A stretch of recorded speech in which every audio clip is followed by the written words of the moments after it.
Hello sa inyo mga kasari, welcome back again to my YouTube channel. So for today's vlog, ako po ay mag-haul and pricing ulit, price update ng mga napamili ko sa Dali, mga kasari. Kakauwi lang namin ng kapatid ko, yung kapatid ko lagi ang kasama ko kapag ako ay namimili sa Dali. Pagpasensyahan nyo na guys, kung hindi nyo po ako maririnig ng maayos kasi po ang lakas po ng ulan mga kasari. And yung patak niya sa bubong, kahit may kisame yung tindahan ay rinig na rinig pa din po mga kasari. Pakita ko sa inyo yung status ng, ayan o, sobrang maulan mga kasari. Let's continue mga kasari, ipagpapatuloy ko yung aking pagbablog kahit medyo maulan. Sasamantalahin natin guys kahit maingay kasi kapag hindi umuulan, andyan naman si customer. So, pa-stop-stop naman tayo. Kaya ito, siguro naman makakadiretso tayo ng pagbablog. Humihina na rin guys ang ulan at naliligo yung mga bata sa labas. Kaya medyo maingay. Mag-start na tayo guys. Medyo madami to.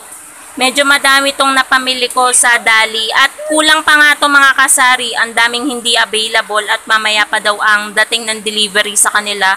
Pero hindi na namin yon mahihintay. Kaya ito guys, i-haul ko na sa inyo and pricing yung mga napamili ko sa Dali. Ito, sa Dali guys, tuwan-tuwa ako kapag namimili ako kasi ang laki ng tinutubo ko and sobrang lapit lang dito sa aming lugar. Dito tayo guys mag-start sa pinakakanan. Ito yung mga kape natin.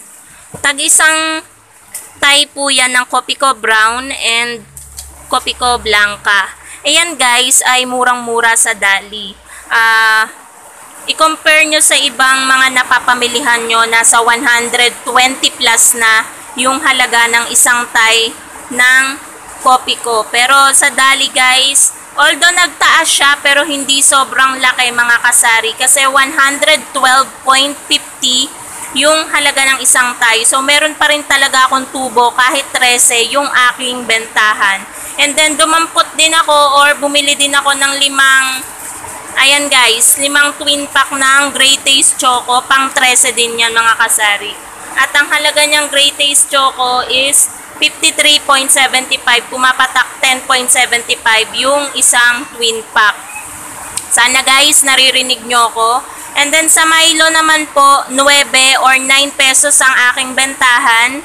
14 pieces yan. Ang puhunan po sa Dali ay 6.75. Murang-mura mga kasari. Dito tayo sa brownies. Tumutubo ako dyan sa isang balot ng 21 yata, 20 or 21 pesos. Ang puhunan niyan guys ay 58.50. Dalawang balot yan. 4 ang bentahan ko, 20 pieces ang laman ng isang balot. Tapos mga kasari, ito sa hawhaw. Diba dun sa latest vlog ko mga kasari, yung pag-haul ko dun sa ahente ko ng mantika, may na-order ako dun ng hawhaw na chocolate. 33 pesos na ang puhunan sa ahente ko. Pero dito sa Dali guys, napakamura ng hawhaw. Umabot lang siya ng 26 pesos. Ang laki ng tutubuin ko, 14 pesos. Samantalang doon sa ahente ko, ang hawhaw nila 33 pesos. 7 lang ang tutubuin mo. Pero kapag sa Dali ka bumili, 14 pesos ang tutubuin mo, 'di ba mga kasari? Ang laking dagdag kita po sa atin. Kaya namimili ako sa Dali guys, sinasamantala ko na. Iniipon ko muna yung mga papamilihin ko kasi nag-uupa din ako mga kasari dun sa kapatid ko. Actually, ang inupa ko sa kanya today, sa pamimili ko nga nito, is wala pa namang 200 pesos, mga nasa 170 pesos. Lahat-lahat na yun guys, hindi bukod yung gas. Lahat-lahat na yun, 170 pesos. And then dito naman sa lollipop, piso isa pa din ang aking bentahan po niyan mga kasari. Sa lollipop naman, ang puhunan niyan ay 24.50, 29 pieces ang laman niya, may free na 4. Sinama ko na guys yung free na 4 sa bilang nung laman ng lollipop. So, may tubo pa rin, diba guys? Pero sa iba, hindi na daw piso isang bentahan ng lollipop. Tapos, ayan, meron din tayong biscuits, Sky Flakes. 7 pesos ang bentahan ko niyan. Sa Dali, ang puhunan lang ng Sky Flakes ay Hanapin ko lang guys. Ayan. 52.50. Mura pa din yan guys kasi sa iba nasa 56 na yata. 56 pesos. Tapos Fudgy Bar. Ito medyo hindi ko alam ang puhunan nito sa iba. 65 yata to sa ibang pamilihan. Pero sa kanila, ang Fudgy Bar, tumaas na nga to eh. Marami ding nagtaas sa Dali pero murang-mura pa din yung paninda nila in fairness sa kanila. 62 pesos itong Fudgy Bar na chocolate. 8 pesos ang bentahan ko niyan. Itong Skyflake, 7 pesos kada isang peraso. Meron din tayong Lucky Me Beef. 5 peraso yan mga kasari. Ito yung isa. 10 pesos pa din ang bentahan ko ng Lucky Me Beef. Ang puhunan sa kanila ng Lucky Me Beef ay 8.25 pesos. Meron din tayong dalawang klase ng delata dyan, Century Flakes in Oil at Apritada. Napansin ko guys na itong dalawang item na to ay tumaas sa Dali pero hindi rin kapantay sa ibang napapamilihan na natin na sobrang taas. Kasi ang puhunan sa kanila ng Flakes in Oil ay 32 pesos. Ang bentahan ko niyan ay 36.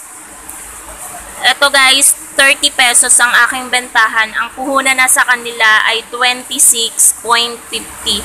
Halos 2 pesos mahigit yung itinaas ng Dali. 30 ang bentahan ko ng Apritada. Next is yung 4 natin. 6 na peraso yan. Dapat guys, bibili ako ng isang box ng gin bilog pero hindi ako nakabili kasi ang dating pa daw ng delivery sa kanila is mamaya pa. Kaya yan lang munang 6 ang aking binili, pandagdag lang sa ating stocks. 125 ang bentahan ko niyan. Ang puhunan lang niyan mga kasari is 104.25. Kapag sa Genstar ko yan binili, nasa 107 yan. And then may Mang Tomas din tayo. Naubusan ako niyan mga kasari. Ayun, makikita nyo walang naka-display na Mang Tomas. Walang maanghang yung siga na available. Dalawang plain lang yan. 37 ang bentahan ko niyan. Ang puhunan lang sa kanila ng Mang Tomas is napakamura mga kasari. 30.75. 30. Ayaw lang mag-focus mga kasari pero yung mga ano yan? Let's continue again and again. Meron lang bumili mga kasari kahit malakas ang ulan. May binili din akong dalawang baby oil at ibebenta ko po yan ng 40 pesos. Kasi ang puhunan po nito ay nasa 35 pesos. Additional 5 pesos ako dito. Ang ano nito guys, 50 ml naman siya. Hindi siya yung pinakamaliit. Meron kasing 25 ml. And then ayan, yung nappy natin na diaper. Medyo mabenta yan dito yung size na large. Kaya bumili ako. 9 pesos sa akin ang large. Tapos, ito guys, yung naka-roll na tissue, hindi ko yung pambenta, pang sa amin, panggamit namin yan kasi kailangan namin lagi ng tissue para sa mga poops ng aming alaga, pandakot namin. And then, panggamit ko na rin mga kasari. Tapos, Magic Sarap, murang-mura sa Dali guys, ang Magic Sarap, nasa 3 point something lang ang puhunan, pang 5 pesos natin yan. Tapos baka may ito, Nissin Ramen. Ito, 15 sa akin ang bentahan ko.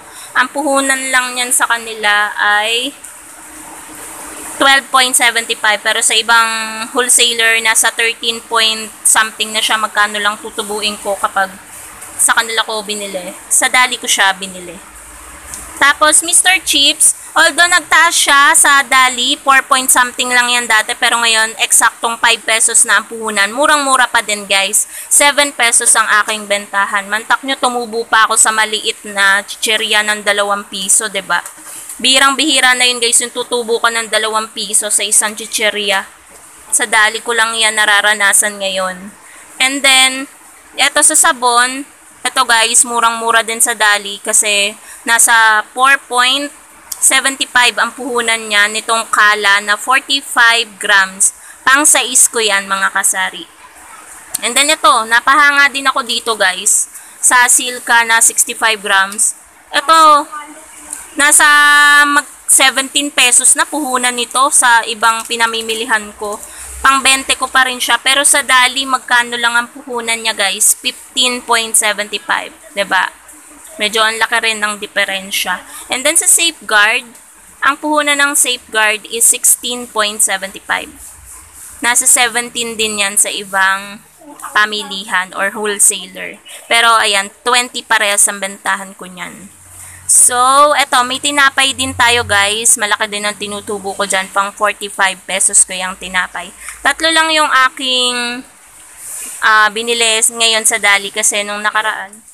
So, dito na tayo guys sa pinakahuli na stop pa tayo dito sa Tasty. Ang puhunan niyan guys is 34 pesos. Ang laki guys ng tinutubo ko dyan. 11 pesos ang tubo ko dyan sa Tasty na yan. Pero sa 45 pesos, walang reklamo si customer kasi worth it naman. Masarap yung tinapay na yan. Malambot and hindi din siya panay hangin. Makapal yung tinapay.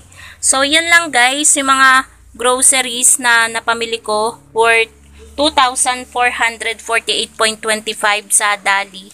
And, ayun nga guys, sa masasabi ko sa Dali, kahit sila magtaas, ay mas mababa pa rin yung mga puhunan ng kanilang mga items. Kahit hindi ka magbago ng iyong bentahan, tutubo ka pa rin ng medyo malaki-laki.